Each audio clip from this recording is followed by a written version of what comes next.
So I would love to introduce Jesse. So Jesse, the first time I met you, you sent me a friend request. And I looked at this beautiful man and I thought, he sent me a friend request. I was just check him out, check him out. And then I see he was doing all those wonderful things, helping other people to be motivational speakers. And he's so charismatic. And I was hoping that I will be able to see him while I was in America. But unfortunately, I could not. But that is not to say I will never. That is one of my dreams, to be with you on stage. I don't know how, I don't know when, but I have just put it out there because most of my bucket list things is coming true. So Jesse, me and you will be on stage. I don't know when. So when I was going through my list on confidence, I could not think of another male celebrity that can come and tell us about confidence. And Jesse, when you said yes, I was over the moon. So thank you so much for coming and coming to inspire us today. If I can give it all over to you, and you can take it from here. Thank you, Jesse. Thank you so much for this opportunity to be here. With the theme of confidence, to me, what builds confidence, we have to accept moments of our life where we did not have confidence. When I think back to years ago, growing up as a child, I was in school and I loved going to school, but one thing I did not love was learning. See, I was there for the wrong reasons. I wanted to have a lot of friends. I wanted to do a lot of laughing and having a lot of fun. The challenging part with that is that I got in a lot of trouble in school. Therefore, being able to pass school was very difficult. There were times where I would fail certain classes. I'd be removed out of the classroom. I would be in the hallway. I was not allowed to go do certain things that my peers were allowed to do. Therefore, what was supposed to give me confidence actually robbed me of it, because the setting I was putting myself in, which every other kid my age needed to go to school. But for me, I didn't feel like I fit in. I didn't feel like I belonged, because what they were teaching was something I did not want to learn. So if you are taking notes, write this down. One of the most important things that you can do for confidence is to put yourself in a room where they are teaching the things that you need to learn. If you end up in the wrong room, you end up with the wrong results. Therefore, although I was in school, they were teaching things that I did not need at that time. So therefore, my learning was very difficult and I struggled tremendously. Now, looking back on that, I remember a teacher told my parents, they said, look, your son is a problem in this school. He is constantly getting in trouble. And this teacher actually told my mother that college is something that could never be in my future. It just wasn't part of my plans. Now, ironically, years later, I ended up graduating from college with honors. You see, that's the other part of confidence, is that you don't allow other people to speak over your life that do not have your best interest. I had many people speaking into my life. Some had my best interest, some did not. It's choosing. If you want to gain another level of confidence, is another part right here. Write this down, very important. If you want another level of confidence, you must do this. Pick which voice you will listen to. If you pick the wrong voice to listen to, your confidence will forever be shattered. And it's hard to put it all back together. Make sure that you're very careful about the people you're taking your advice from, that you're taking wisdom from. And another very challenging part with all that is, well, Jesse, how do I know who to take advice from? Whose voice should I be listening to? Well, I would challenge you to do this. If the person that you're listening to, if you would not trade positions with them or trade places with them in the area that you're seeking out, it's probably ideal to not take their opinion in that section of your life. So if you are looking to become a speaker, You should not be taking advice from someone who doesn't speak. If you're looking to become an author, do not take advice from someone who's never done it. Okay, so you're going to have a lot of people that speak into your life and telling you what you should do and what you shouldn't do. And if they've never done it, don't allow their opinions to hold weight into your life. And that's what I would do. Is I had people speaking into my life telling me to do things and to be a certain way, but they have never done what I was attempting to do.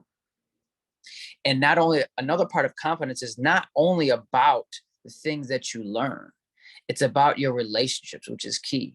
So someone like myself struggling in school hurt my confidence, hurt my self-esteem. And really what self-esteem is your ability to see how many times you can keep promises to yourself. That's what will build your self-esteem. That's what will build your confidence. If you want more confidence, keep your promises. And I'm not talking about to other people too. I'm talking about to yourself. If you have told yourself, I'm going to do this thing, and then you don't do that thing, your confidence will go down. If you say, I'm going to do this thing, and then you do that thing, your confidence will go up. This is how simple it is. This is so practical. If I tell my kids I'm going to pick them up at 3 o'clock and bring them to go get ice cream, and I pick them up at 5 o'clock, my confidence is going to go down because I did not do what I said I was going to do when I said I was going to do it. If I pick them up at 3 o'clock and bring them to go get the ice cream, just like I promised, my confidence is going to go up because what it does, it trains my brain to say, hey, if I say I'm going to do something, then I'm going to do it. Confidence is really your thought connected with your actions and the promises that you make to yourself and to other people. And I've noticed over life that the more confidence I have grown over the years is not because it was some superhuman power. It's because I made a decision that if I said I'm going to do it, I'm going to do it. That is one of the most keystone habits that any human being can have if they want a new level of confidence. Just keep your promises. So write that down. Keep your promises. Your confidence will go up. I've learned over the years that through my struggles and challenges, even in relationships, I can still think back of a time when I was going through very difficult times. I had all kinds of problems growing up. I remember when I got married, I was very young. I was in the military and I had no idea what I was doing. And I was completely lost. And I was selfish. And selfish people can't keep promises because the only thing they think about is themselves. So even if you're making a promise to yourself, you won't fulfill it because you don't feel deserving or worthy of the promise that you keep to yourself. Because keeping a promise would require sacrifice, time, effort, and energy. And that's something I struggle with tremendously. And going through a marriage, I was unhappy. I was so selfish. And when I went to Iraq back in 2009, I remember picking up the phone, calling my wife, and I said this: I know it's been a very hard time, and I've been gone for 1 year, and we've grown apart. And I've said and done a lot of terrible things as a husband. And I want to do whatever it takes to make this marriage work. I said, would you give me a chance? I come home and we can be a family again. And I sat there on the phone and I waited to see what her response would be. And she said, yes, let's make it work. I said, okay, I'll be home in a few days. Will you bring the kids to the welcome field in Fort Hood, Texas when I get home? She said, I'll be there. A few days later, I packed my bags from Iraq. I jump on a plane. I come down, I land in Fort Hood, Texas. I get on the bus. They bring us to the welcome field. I get off the bus. I start going to the welcome field. And if anyone has ever been around the military, what happens is that you go to this welcome field and it is greater than any birthday party you could go to. Any type of holiday, any type of celebration is better than that because you come home free. You come home to be with your family. You come home to a new life, new opportunities. And when I came home, I was like, this is going to be the greatest day ever because now I get to have a new life again. And I get off that bus and I walk out to the field and I look to the left and I look to the right and I say, oh, there she is. No, that's not her. No, she's over there. And then I realized for the first time, she wasn't coming. Nobody was there. I didn't have one person in my entire life show up for me that day. Not a family member, not a friend, not my wife, not my kids. Now, I don't say that to make you feel bad for me. I don't. What I do say that for is to understand this. Could you imagine the confidence level I had when I came home? When the person that was supposed to be there for me never showed? Not only that, nobody showed. Now your confidence can be shaken, and mine was completely destroyed from that experience. So how does one person rebuild in that situation? Well, me and her, we ended up getting a divorce. We ended up splitting. It didn't work out. And in that situation, how does someone who's been gone for a year come back from Iraq? My daughter was born right before I left. She doesn't know who I am. Now I come home and I want to be involved in her life. I just went through a divorce. I don't know what I'm doing. Literally, I have no clue what I'm doing. I've been in the military. This is what I know. And I remember they sent me these papers to re-enlist into the military to stay in longer. They said, Mr. Cruz, we have this opportunity. The job that you've been dying to have, the one that you wanted the most, is now available. We have this huge sign-on bonus worth thousands and thousands of dollars. If you sign right here, you can have it. It's yours. Your dream has come true. I had the paper and I looked at it and I thought to myself, this is what I wanted. This is what I've been hoping for. See, the problem with that is that when you have dreams that conflict, the dream was that I could go get this job in the military, get the bonus, go live where I wanted and start this new chapter. But the bigger dream was, I got this little girl at home who needs her dad. And part of confidence is deciding what dream is the most important. And anytime you pursue one dream, sometimes you leave another dream behind. But it's always worth it because you're doing what you were called to do. I was called to be a dad. I knew that. That was much more important than a position or a title I could hold in any military, any business, or any job, is that the importance of relationships. I decided this is what it's going to be for me. I'm going to get out. I'm not going to sign these papers. I'm going to go home. I'm going to be a dad. That's what I want to do. And years later, I've been blessed enough to, get married, right? And have a family together now. And I'm truly thankful for that. But see, that might not have ever happened if I had been selfish. And because the promise I made to myself was, when my child is born, I'm going to do whatever it takes to be the best dad I can be. Now, I could have broke that promise and stayed in and not been involved in her life. But that all comes down to the confidence. So how does this man who was broken on this field, whose whole life has been crushed, get to the life where he is now, to having a great family, great relationship with my children, having this dream life? How do you get there? It comes back to keeping the promises to myself. So what I want you also to do is write down this acronym. So when you think of the word confidence, the root word is con, C-O-N, and C-O-N typically used as reference to the word with, to be with. Okay, so the C in confidence, or con, the acronym, is going to be community. If you want a new level of confidence, you must have a new level of community.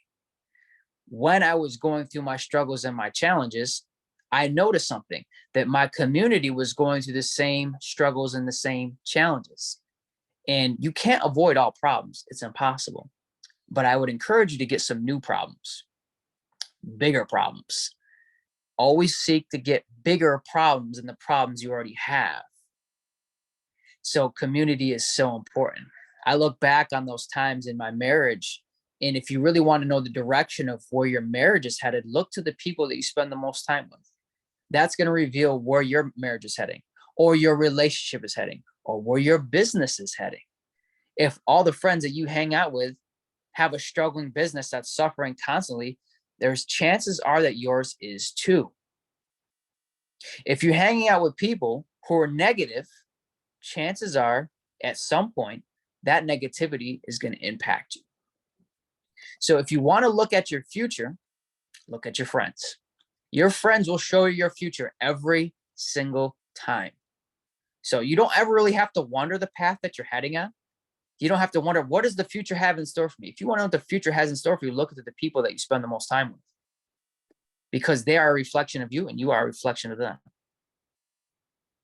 Very important. Remember, community is everything, because it all comes down to our relationships. Now, when I say relationships, people think it's, whether that's your spouse or your children or your parents, a brother, a sister, a family member, a friend.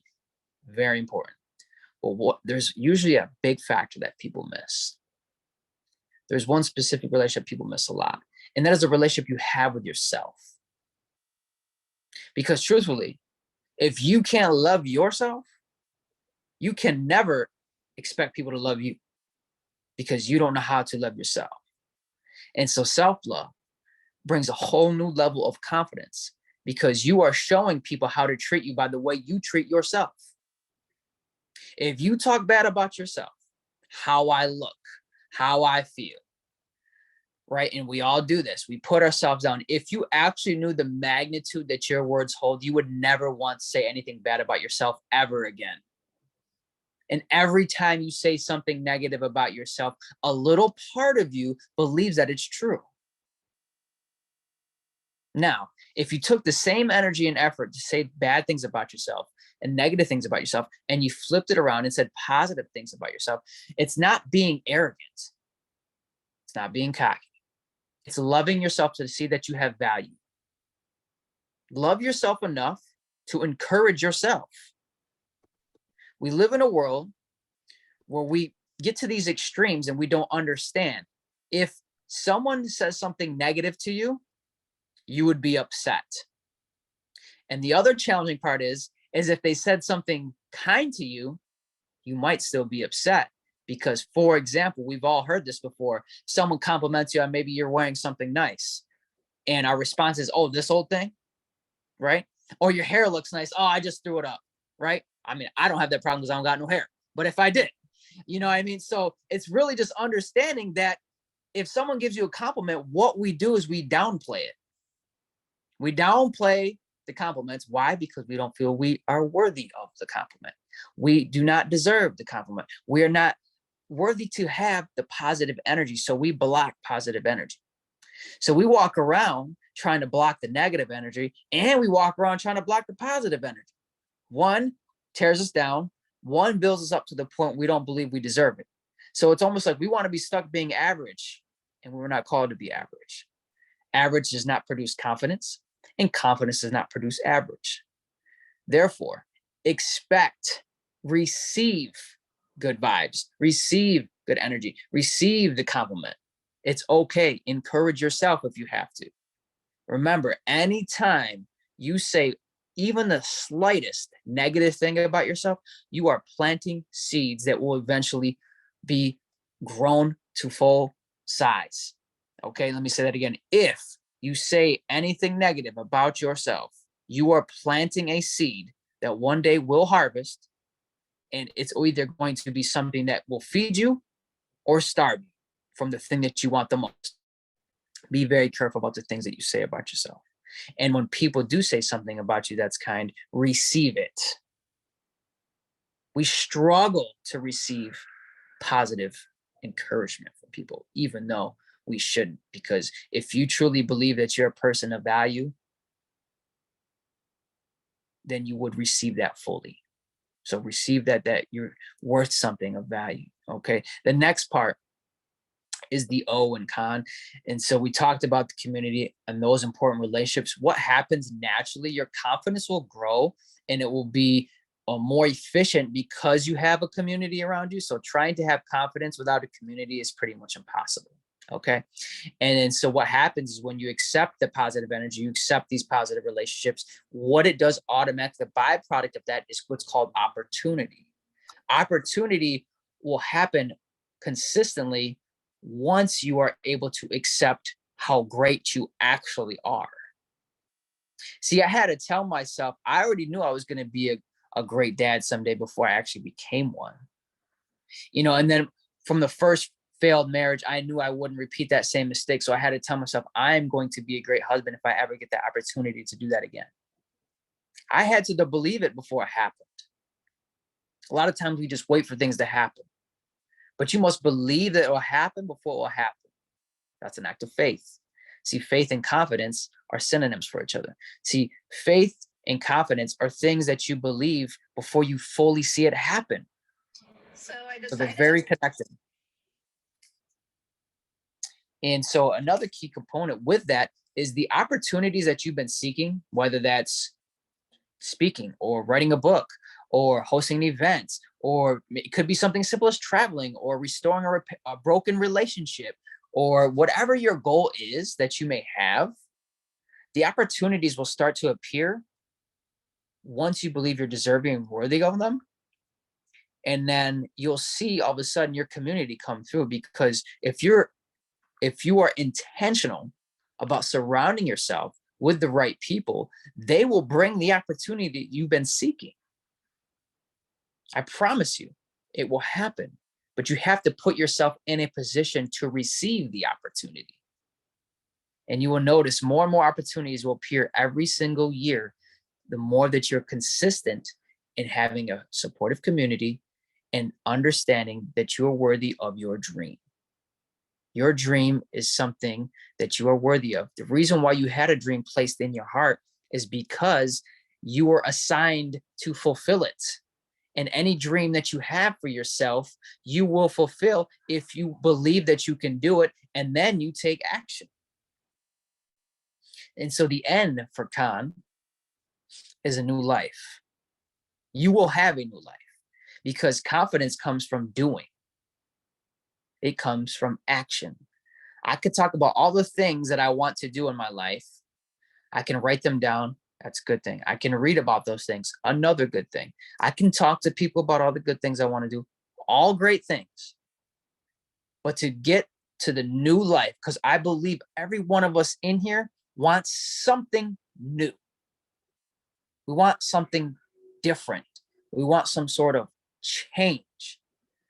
And new life can happen when new actions are taken. If you want to do something different, you have to do something different. So if you want something different, you have to do something different. I'll say it again. If you want something different, you have to do something different. If you want the same, then do the same. And I don't think any of us want the same. I think the same is getting old. I think the same is getting tiring, exhausting, and draining. So, very important to understand when you go throughout your life, new decisions can lead to new opportunities. A new community produces new opportunity, which produces a new life. And understanding that you are so valuable and you should have everything that you dreamed of if you're willing to make a decision. Most people are interested in a new life and not committed to a new life. I'll explain the difference. I'm interested in accomplishing this goal. That's interest. It'd be nice to someday. I'll use a simple example. This is a recent example, true story. My wife and I, we've been talking for years. We've always wanted to go to Italy. We have. It's been my wife's dream since she was a little girl. So we've been interested in going to Italy for a while. So we've talked about it. We had conversations about Italy. Yes, it'd be nice to go to. Yes, maybe someday. You know what made the difference is when we got committed. We got committed by what I do. I went online, I bought the plane tickets, and we bought the hotels, and we went. That's committed, not interested. Most of us are interested in change, interested in results, interested in opportunity, but we're not fully committed. You know what happens with commitment? It usually requires a couple things. One, it requires your time. It requires your effort and energy. And yes, it will require some financial resources. Until you're doing those, it's typically you're just interested. My level of confidence has grown so much because I'm doing those things consistently. One final thing I'm going to leave you with. Confidence will change your life. And if you want more confidence, take more action. And when you take more action, you'll have more confidence. Wow, amazing, amazing, Jesse. You have inspired us. Ladies, any questions for Jesse? Okay. Jesse, you are welcome to stay. We're going to have 5 minutes. Dolly is going to give us an inspirational 5-minute session. And then beautiful Deborah is going to come and inspire us for 20 minutes. And then we will be dancing out with her forever song, Girl on Fire. So you are welcome to stay. And if you can also, it's also perfect. I will send you the recordings as well as the chat a little bit later on. Thank you so much, Jesse. Really, really appreciate it. And thank you. And one of the things that I can just mention, ladies and Jesse, that self-love and mindfulness was one of the two big things that have helped me with my confidence. The more I started to love myself, the more worthy I became, and the more my confidence went up. If you have asked me 3 years ago, Sunit, well, not 3 years ago, maybe 4 years ago, will you ever have gone to the shop with a hat on? I don't know if I would have done it, but I always loved hats since the beginning when I was still small. And yes, now I can say with confidence, I love my hats. So thank you, Jesse. Dolly, if I can then ask you to come and do your 5 minutes for us. So first of all, I am so proud of you for doing your video. I know that you had to go and take all the guts in your body and you had to put your soul on that camera and then made that video, and you look beautiful. And my beautiful Dolly, it's time for you. It's time for you to share your beautiful spirit, your beautiful wisdom. All over to you. Thank you. My name is Dolly, and this is my first time ever doing this, thanks to Sunit. And I want to ask you a question. If I were to ask you, what do you think of your worth? Would you honestly be able to tell me that you are of infinite worth? That is a question I struggled with all of my life. You see, my self-confidence and my worth was taken from me at the age of 2. And after that, my brain just believed the lie that I was a bad girl and that nothing good would ever happen to me because my life was filled with bad incidents. And then in my 30s, early 30s, I gave my life to Christ. And there at church, I was told that once you become a Christian, you don't have any mental health issues. And I struggled all of my life with mental health issues. And I believed then another lie and had guilt that I was broken beyond repair. Let's move forward to my 40s. In my 40s, I heard a tale, and the tale is about the $100 bill. And this speaker on a stage has a $100 bill. It's crisp, it's new, and he waves it and he says, "Who wants this $100 bill?" And everyone's like, "I want it, I want it. I even want it." So I'm listening to him, and then he takes the brand new $100 bill and he crumbles it in his hand. And he says, "Who wants this crumbled $100 bill?" And the audience is still saying, "I want it, I want it." So then he says, "Okay, so let me do one more thing." So he takes the $100 bill, he puts it underneath his foot, he drags it across the stage, and he says, "Who wants this dirty, crumbled $100 bill?" And people are still, "I want it, I want it." And it's like a light bulb went off in my head. And I heard this voice with so much conviction tell me that no matter what's happened to me, no matter what I've done, no matter what's been done to me, no matter whether I struggle with mental health issues or whatever the issue is for any of us, that I am of infinite worth, that I am precious, because my creator who thought about me before I was born in my mother's womb, decided he was going to give me all these qualities. And he said that I am worthy, that I have value. And that is something that only he can take away from me. The world cannot take that from me, ever. And I can give it away, but he will never take it away from me.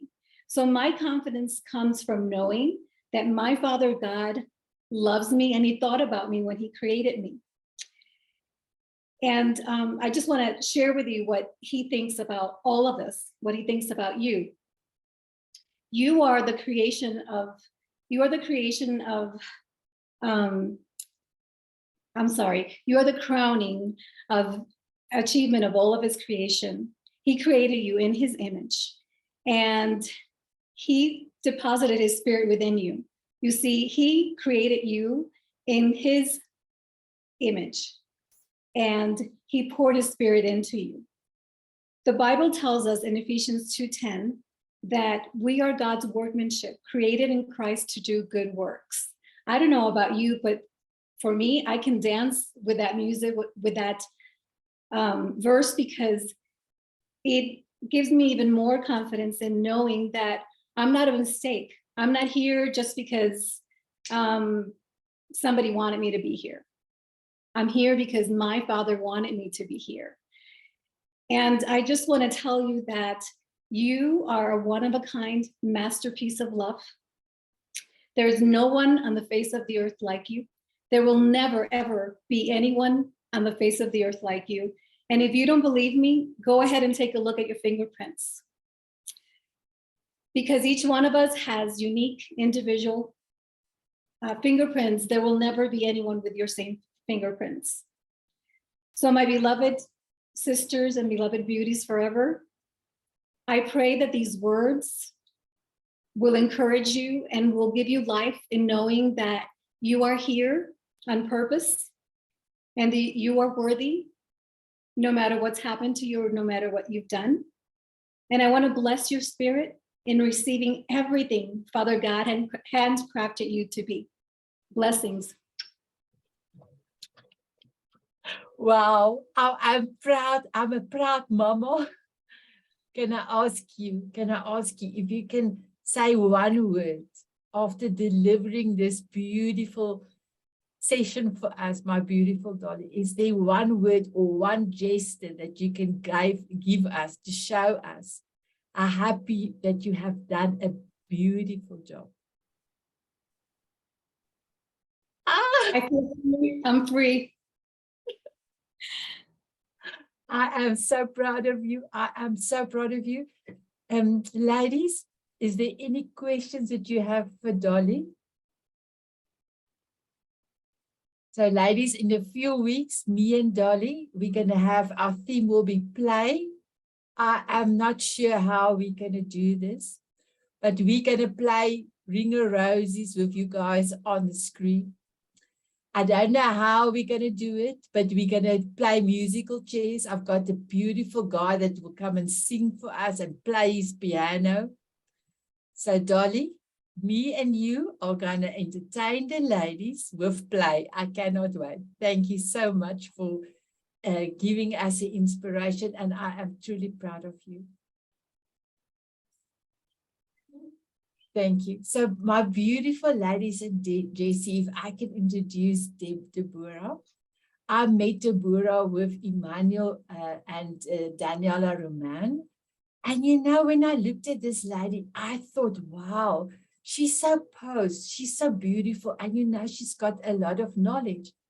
And for the life of me, I never knew. And I'm so sorry to say that you're not old, my beautiful Deborah. But I never could have guessed you are in your 70s.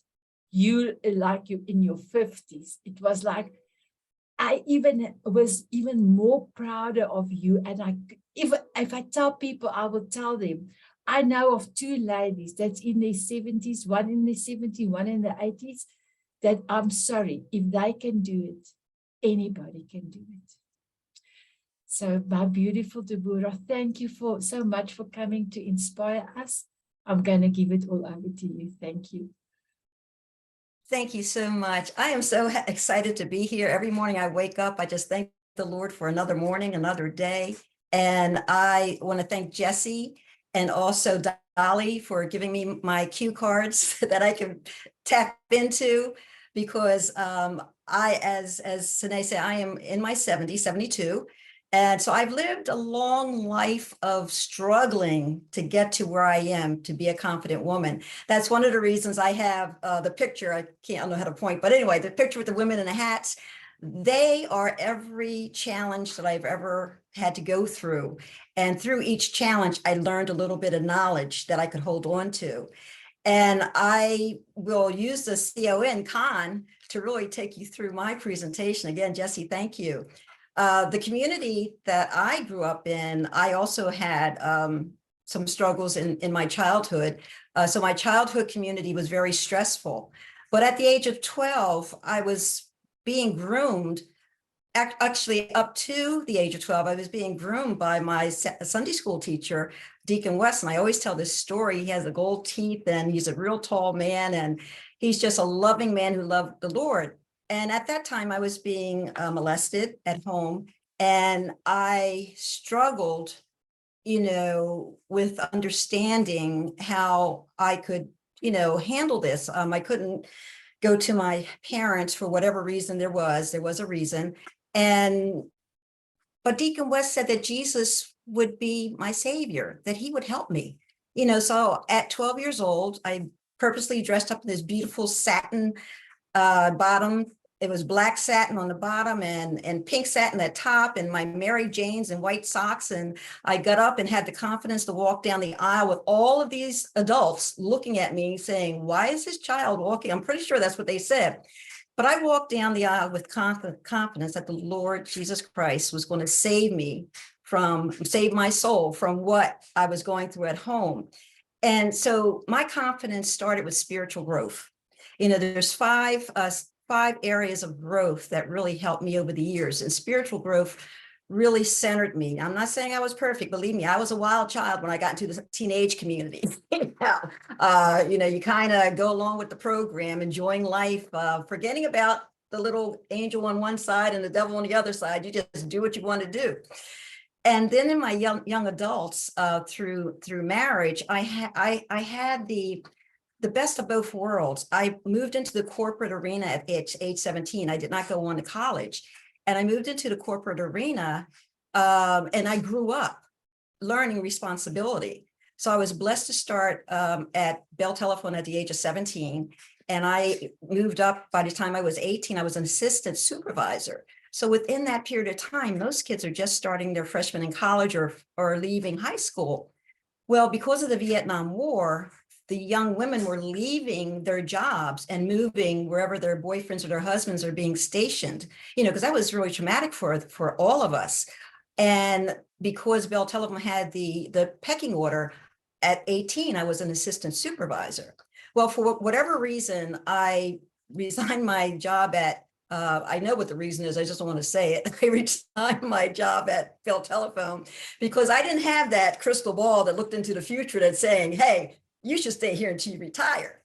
But I resigned, and when the opportunity that I had gone after fell through, I went back. I was afraid to go back and ask for my position. I was really embarrassed. I didn't have the confidence to ask for my position back. So I joined another corporation, and I was there for 16 years. And during that time, it was the 70s. It was the 70s and the early 80s. So there was a lot of affirmative action programs going on, teaching young African-American and Latino how to move up in the ranks in management. So I was blessed to be a part of a lot of corporate training, again, teaching responsibility, teaching you how to really feel that you are valuable enough to move ahead. And so that's where the confidence comes in, with your thoughts and your feelings. You have to change the way you think about yourself. Again, self-love, accepting the fact that, yes, I know what I know and I can do what I do. And thank God, again, I learned that early on, between the age of 18 and I left there, I was 30, 32, I believe. And 35. And at that time, I had an opportunity to take a severance package So opportunity, that's the O, opportunity came along. I had the confidence because I had been working in corporate. I was a leader where I started a number of different women's groups, women in computer technology, the women business owners. That's came after I started my business. I started my business because I took a 26-week severance package, bought a computer, and sat home and taught myself how to program. Programming was my trade in corporate. I had moved up to the ranks. So I learned how to program, and now I have no idea where I thought that I could do marketing, because there were a lot of white guys who were up in, vice presidents and all, losing their jobs.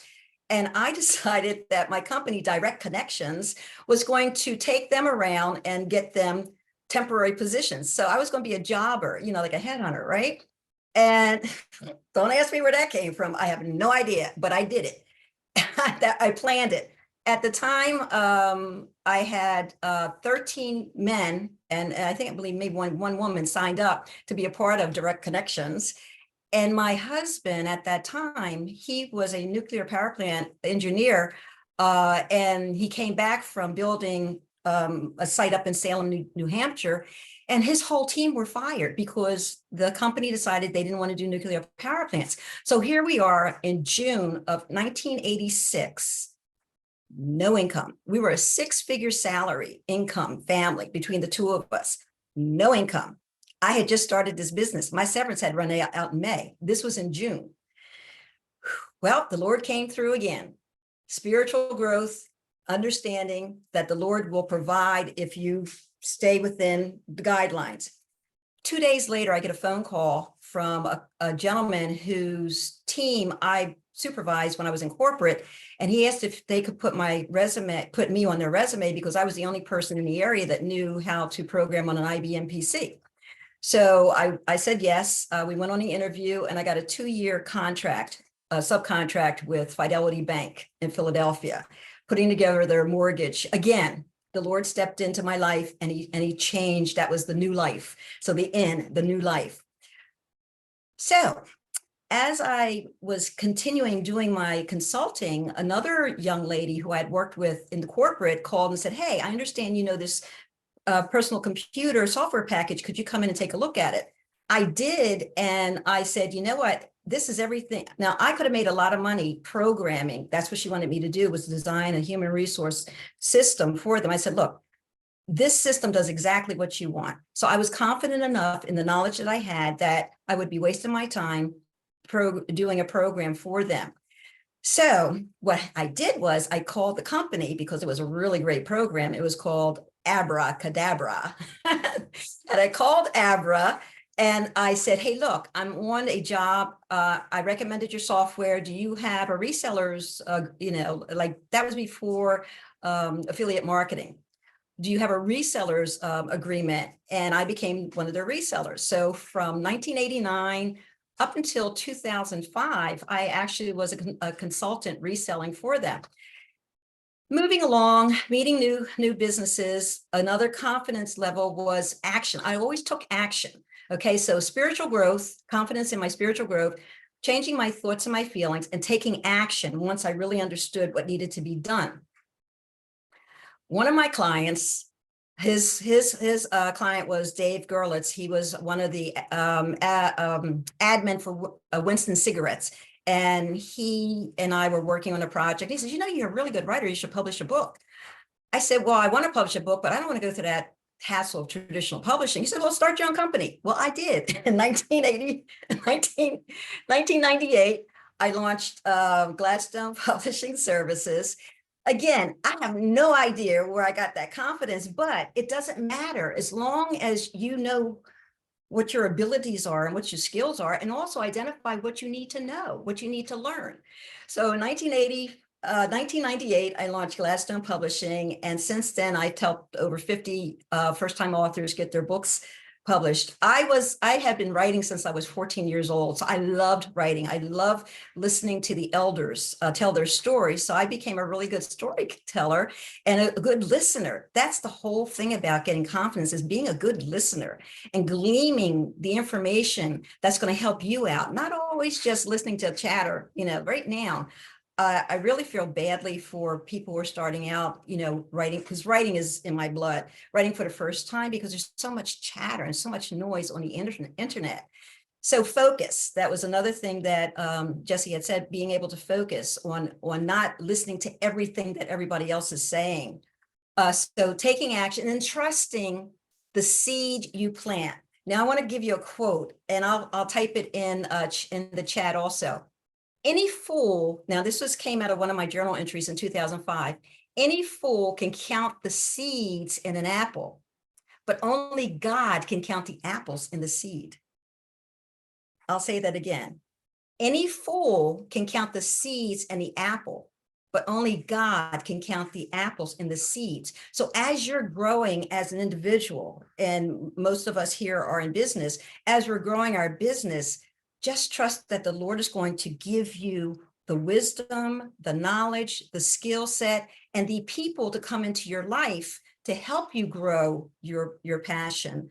And they will provide the orchard for all the apple trees that are going to come out of the seeds that you planted in them. So I hope that makes sense.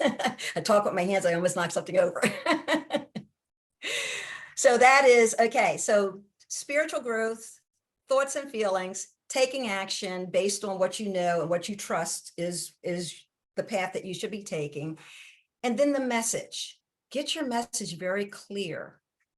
Who do you want to share this wealth of information that you've accumulated all of your life? The knowledge, the caring, the heart that you have. I consider myself a heart-centered individual, that I work heart to heart with the people who come into my life, whether they're clients or friends or family.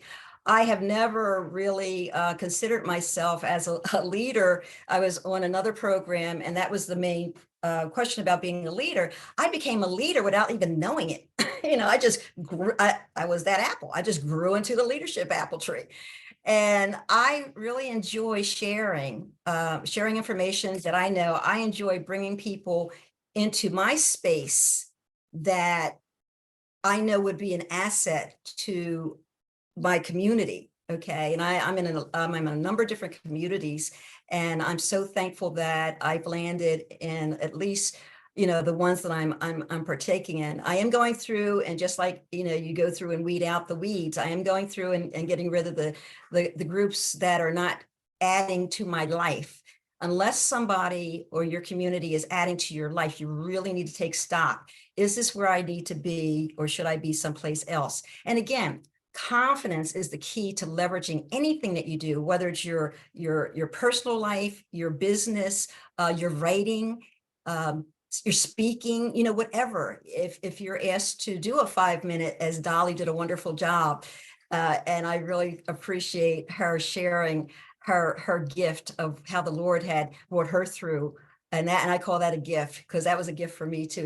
He has brought me through so many different challenges in my life. One of the other things that I want to talk about is the putting it together. Putting it all together again in a package where your message is going to really be a clear message of what you want the person that you are the people that you're trying to reach, so they understand exactly where you're coming from, and they can have that aha moment. Now I know why I should care about what she's saying. Now I know who she is, and now I know where she's going to take me if I come into her community or invite her into my community. I know that she will be of value. One of the things that I have learned really is having a vision. Having a vision, I call this your inner confidence, gives you a far-reaching effect. So having that inner confidence, knowing that you know what you know and nobody can take that from you. It's just how you put it together in a message. So your knowledge, name your pain. What kind of things and challenges did you overcome to become this wonderful apple, this wonderful person? And then also, what is the process that you can help others go through? Because you've already gone through it. And believe me, I have a lot of stories to tell, so I can talk more than 20 minutes, but I am really thankful. I don't know how much more time I have. I'm not going to take too much time, but I just want to say that really self-growth is so important in your spiritual life. For me, it's a 3-strand cord. God is the center of my life. And then whoever is in my relationship at that time. In a marriage, I'm currently a widow. So that cord is kind of just the Lord, my 18-year-old cat, and myself. So I am now moving on to the new life. I've taken an opportunity to be able to do more now, because I was a caregiver for my husband who passed away in March. And I had to learn. I had to take a look and having a confidence of now doing this on my own. But the thing is, there had been so many things that I wanted to do that I couldn't do because I was a caregiver. My time was divided between the man I loved, the man I wanted to regain his health, and he didn't. And now it's just a cat. And I'm enjoying this new freedom. I will talk to anybody that calls me up or invites me on a coffee. So if you want to invite me on a coffee, virtual coffee, I'm here. I got time. And that's just saying it with a smile and with confidence. The Lord has really blessed me. As everyone has said, I'm 72 years old. I turned 72 in June. I had the confidence of a 30-year-old. I know that the Lord has placed me for a purpose, and my purpose is to help others get through whatever challenges they're going. Not all challenges, okay? But we can have a coffee or virtual tea to find out, is it something that I can do? And I've known enough people over these past 50 years, I would say, that I can connect you with them. All right. So I hope that I was a blessing in my message. I'm looking at the time. It's almost 3 o'clock and I want to dance. Wow, that was amazing. Deborah, you are amazing. In South Africa, we had a film that was very popular about 15 years ago. So they were testing a yogurt, and the people that were in the advertisement say, the angel, I'm translating it from Afrikaans, my home language in South Africa is Afrikaans, so it will say, an angel just have pipit on my tongue. So you have given us so many nuggets, so many gems. So thank you, my angel lady. I know you're a smart lady, but I think you must rename it as the angel lady. I love that. Oh, well. Thank you so much. Ladies and Jesse, do you have any of you any questions for Deborah? Perfect. Then I want to say, can you tell us why is this beautiful song your forever song? Because I'm on fire. I got the flame inside of me, and it's not going out until the Lord says it's time to snuff it. Now, ladies, every time I hear this song, I remember that exact I am on fire that Deborah have said to me. Then I will go like this. The other day, my husband said, why are you doing this? I said, it's the song. He said, okay. I said, it's the lady in that is her forever song. Because every time I'm going to anchor Deborah's song in for her, I have got a lot of ladies that have their forever song anchored. So the other day I was dancing in the mall because there was another lady's forever song, and I said, it's Squibby's forever song. So yes, Deborah, thank you so much for inspiring us. Dolly, I am so proud of you. Thank you for inspiring us. And Jesse, my Jesse, you was magnificent. Thank you so much for inspiring us. So I want to wish you all a beautiful week. And you are all welcome to post any beautiful quotation on confidence. Even Deborah, if you want to do some writing up, you are welcome. And then I want to say, go and conquer the world with